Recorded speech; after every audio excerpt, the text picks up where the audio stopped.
স্বাধীনতার পর এ যাবৎ অনুষ্ঠিত বাংলাদেশের মোট ১২টি জাতীয় সংসদ নির্বাচনের প্রায় প্রতিটিতেই কোনো না কোনো বিতর্ক ছিল। এমনকি বঙ্গবন্ধু শেখ মুজিবুর রহমানের শাসনামলে অনুষ্ঠিত ১৯৭৩ সালের প্রথম জাতীয় সংসদ নির্বাচন, ১৯৭৯ সালে জিয়াউর রহমানের আমলে অনুষ্ঠিত বাংলাদেশের দ্বিতীয় জাতীয় সংসদ নির্বাচনও বিতর্কের ঊর্ধ্বে ছিল না। মোট ১২টি জাতীয় নির্বাচনের মধ্যে মাত্র ৪টি নির্বাচন হয়েছে নির্দলীয় তত্ত্বাবধায়ক সরকারের অধীনে, আর বাকিগুলো অনুষ্ঠিত হয়েছে দলীয় সরকার এবং সামরিক শাসনের অধীনে।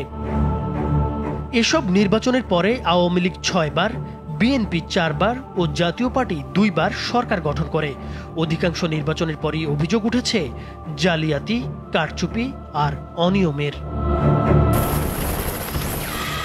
১৯৭৩ সালে বাংলাদেশের প্রধানমন্ত্রী ছিলেন শেখ মুজিবুর রহমান।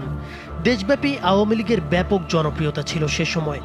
নির্বাচনের পরে দেখা যায় মোট ৩০০ আসনের ২৯৩তেই জয় পেয়েছে শেখ মুজিবুর রহমানের আওয়ামী লীগ। তবে বিরোধী দলগুলো এই নির্বাচনে কারচুপির অভিযোগ তোলে। বিরোধীদের মধ্যে জাতীয় লীগ ও জাতীয় সমাজতান্ত্রিক দল জাসদের ১ জন করে এবং স্বতন্ত্র ৫ জন প্রার্থী বিজয়ী হয়েছিলেন। শেখ মুজিবুর রহমানের নেতৃত্বাধীন আওয়ামী লীগ সরকারের এই সংসদের মেয়াদ ছিল ২ বছর ৬ মাস। বাংলাদেশের প্রত্যেকটি পত্রিকাকে আজকে ২-১টি পত্রিকা ছাড়া সবগুলি সরকারি নিয়ন্ত্রণে আজকে নেওয়া হয়েছে। জিয়াউর রহমানের নেতৃত্বাধীন বিএনপি ক্ষমতায় আসে ১৯৭৯ সালে অনুষ্ঠিত বাংলাদেশের দ্বিতীয় জাতীয় সংসদ নির্বাচনের মধ্য দিয়ে। এই নির্বাচনেও ব্যাপক কারচুপির অভিযোগ তোলে আওয়ামী লীগ সহ বিরোধী রাজনৈতিক দলগুলো।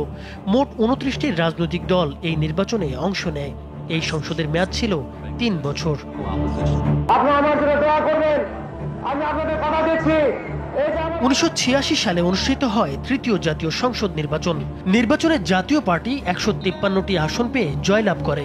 বিএনপি এই নির্বাচন বর্জন করলেও আওয়ামী লীগ নির্বাচনে অংশ নেয় এবং মোট ৭৬টি আসনে জয়লাভ করে সংসদে বিরোধী দলের ভূমিকা পালন করে।